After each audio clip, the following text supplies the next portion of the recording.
महाशिवरात्र यात्रेनिमित्त ग्रामहितवादी युवक मित्र मंडळाकडून सांस्कृतिक कार्यक्रम आयोजित करण्यात आला।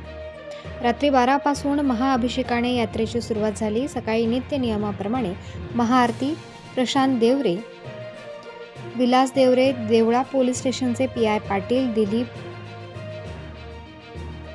नाना, धर्मा अण्णा, दत्तू नाना, खंडू काका व नागरिकांच्या हस्ते करण्यात आली।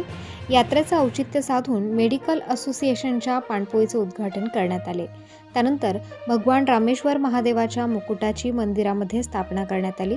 नवसाला पावणाऱ्या भगवान महादेवाला नवसपूर्तीसाठी गुळ व पेढ्यांचा नवस फेडण्यासाठी भाविकांनी मोठी गर्दी केली होती। रामेश्वर महादेव भगवानच्या रथाची मिरवणूक गावातून भजन गात काढण्यात आली व सायंकाळी 6 वाजता जाहीर कीर्तनाचा कार्यक्रम झाला। सदर यात्रा उत्सव हा 3 दिवसांचा असतो। दुसऱ्या दिवशी 12 गाडा ओढण्याचा कार्यक्रम असतो व रात्री लोकनाट्य तमाशा असतो। तसेच तिसऱ्या दिवशी कुस्त्यांची दंगल असते व रात्री ऑर्केस्ट्रा मराठी लावणी असते, असे यात्रा कमिटीकडून सांगण्यात आले आहे। रवंथभूमी महाराष्ट्र न्यूजसाठी संदीप पगारे, उमराणा।